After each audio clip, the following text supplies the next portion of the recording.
Hello, everyone. Onegaishimasu. I hope everyone's doing very well. Um,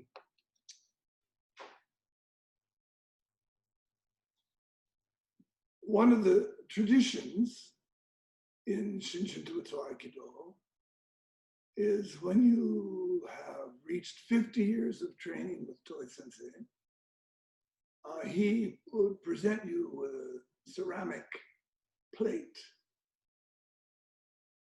And written on this plate is the following words. Sarasarato todoko aranga tokenari. Yogimo ashikimo korowa oninari. This means let your ki flow like a river and never let it stop. Getting stuck on something, whether good or bad, is never good. The past does not return. Only human beings cling to the past. The universe never ceases. Kuichitoi Sensei.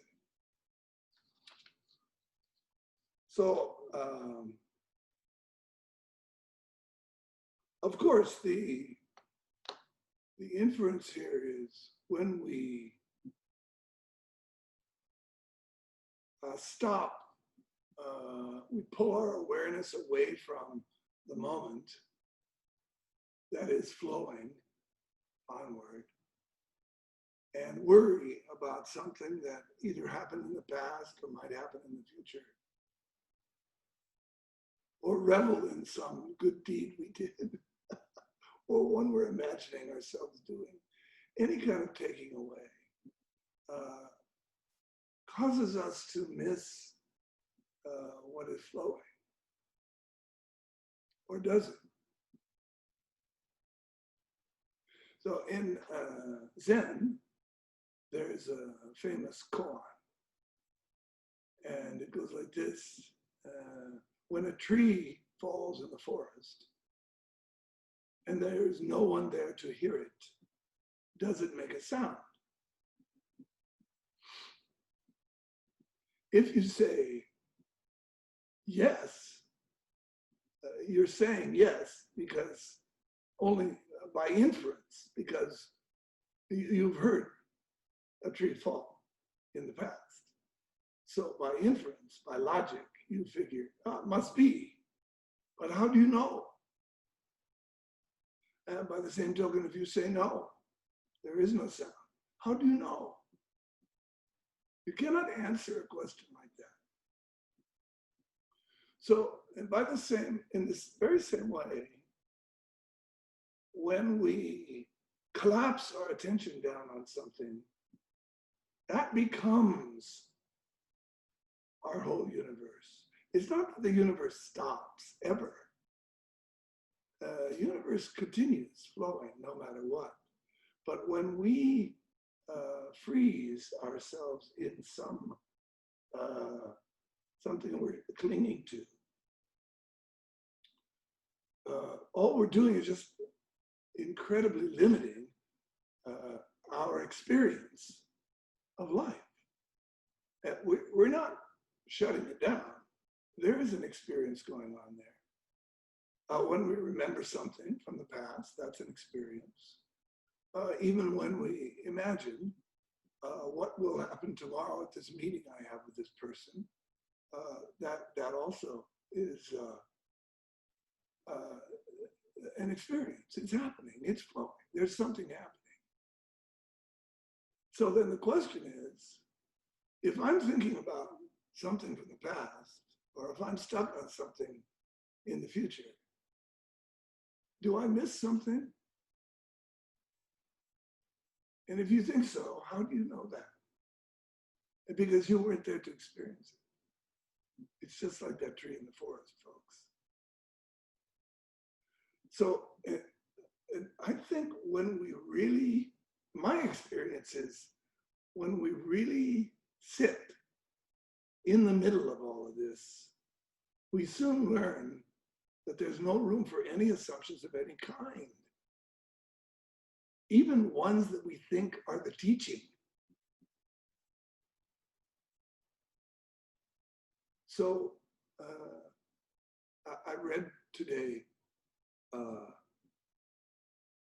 something it was about the COVID-19 and how important it is if you're a leader like President of the United States, that what you say, what words you use about it, because you can cause great damage or great support, depending on what you say. And even if you're a small fry like me, like us, so what we say still matters. Whoever hears us, it matters. So when you're teaching Aikido in the dojo, or with your students, be very careful what you say.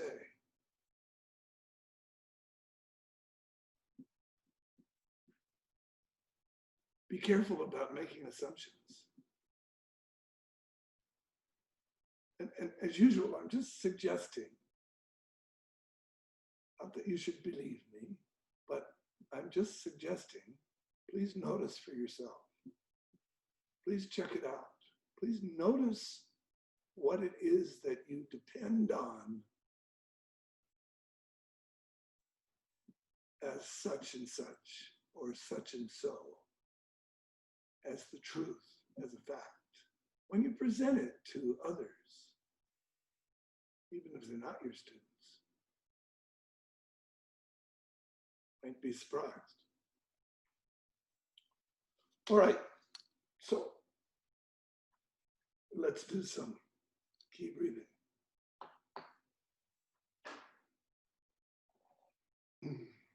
All right.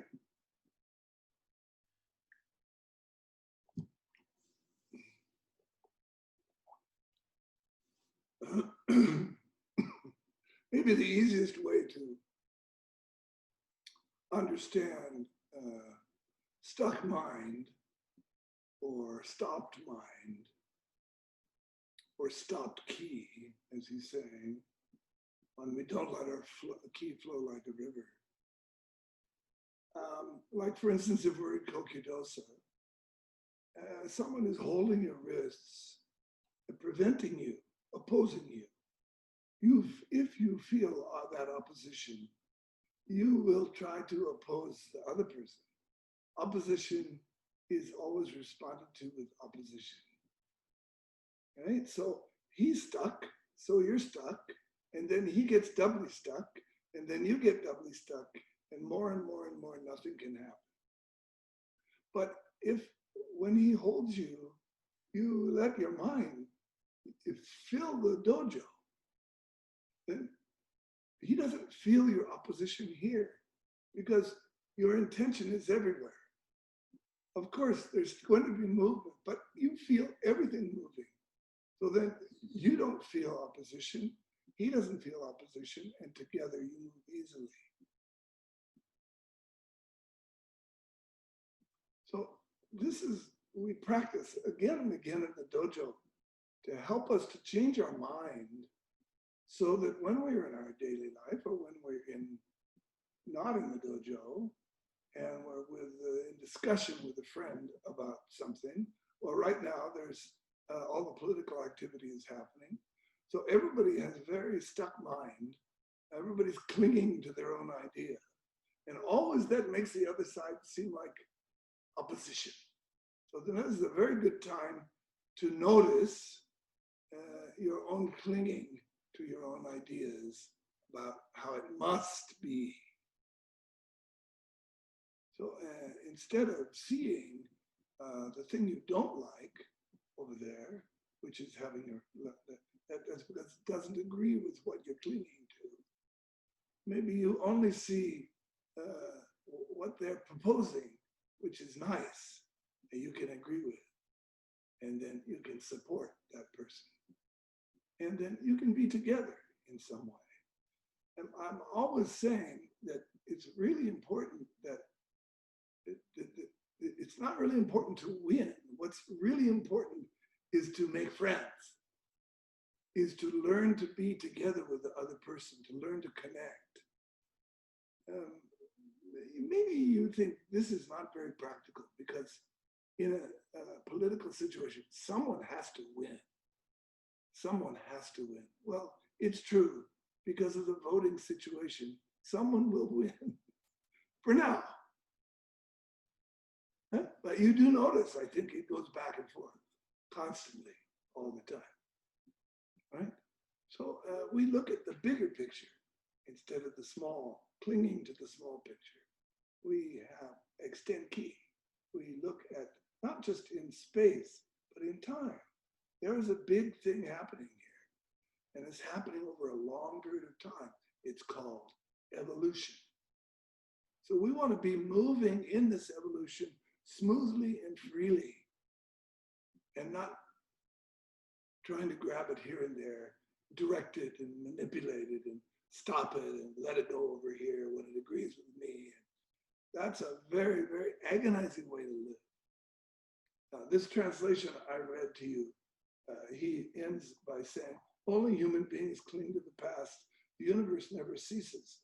But in one translation I've read, it says, only human beings cause themselves agony by doing this.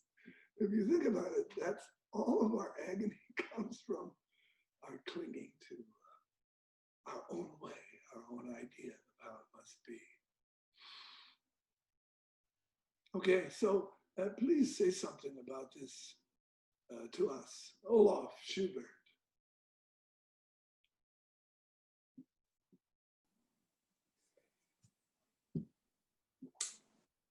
Yeah, good morning, Sensei.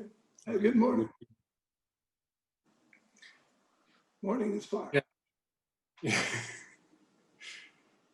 What can I add to this? Yeah.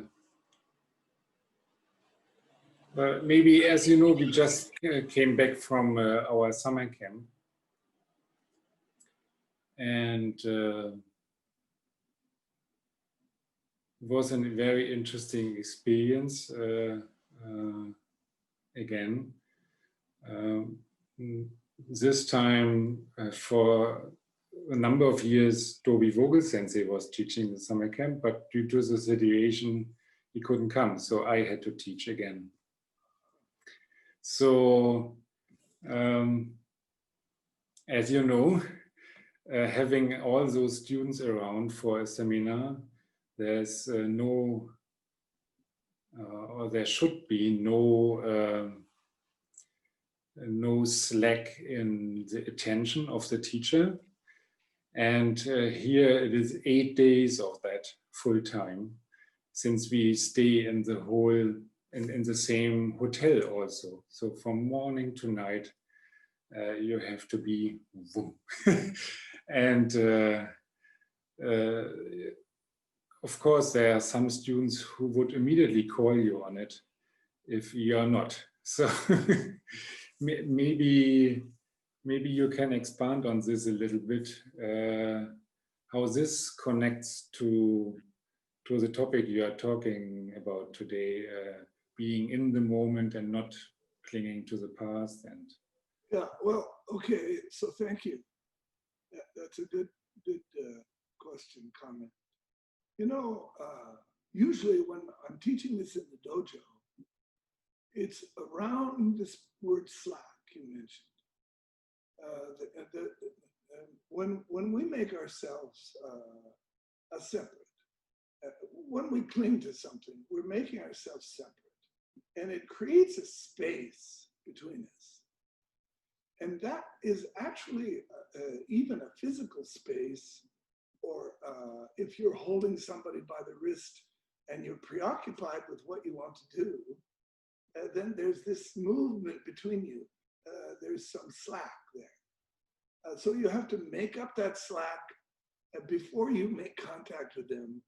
And then, of course, when you make contact with them, you hit a brick wall, because that's where the opposition is. Because they feel you coming, because your attention shifts to them. So if attention is everywhere, constantly, as you're saying, the demand is when you're doing a seminar, of course, night and day, even if you're not staying in the same hotel, you still must have your hold the group. in your mind's eye, as it were. You hold them in your heart, so that when you see them,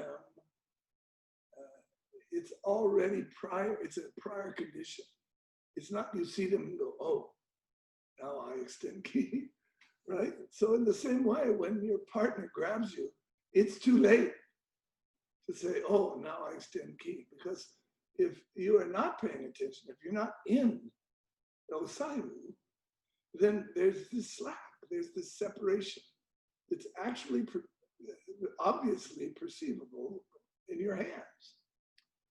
And once you are in the zone, once you are together with everyone, once you've included everyone, and then whoever touches you already feels this connection. And if you're the teacher, you must be in this state of mind, all the time. And I have to say that was Suzuki Sensei's primary teaching to me.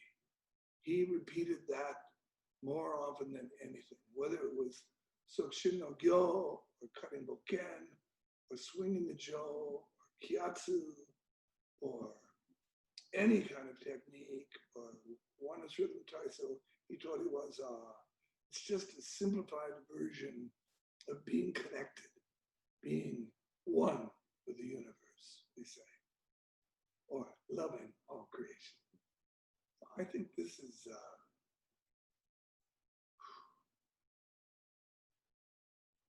really the essence of our teaching. And I think this is why Toi Sensei put this on his plaque. He's thinking, okay, I want to put something to congratulate them on 50 years. So it has to be something that really represents the teaching. But he didn't say Shimbo Uchure Kanno Sokugenjo.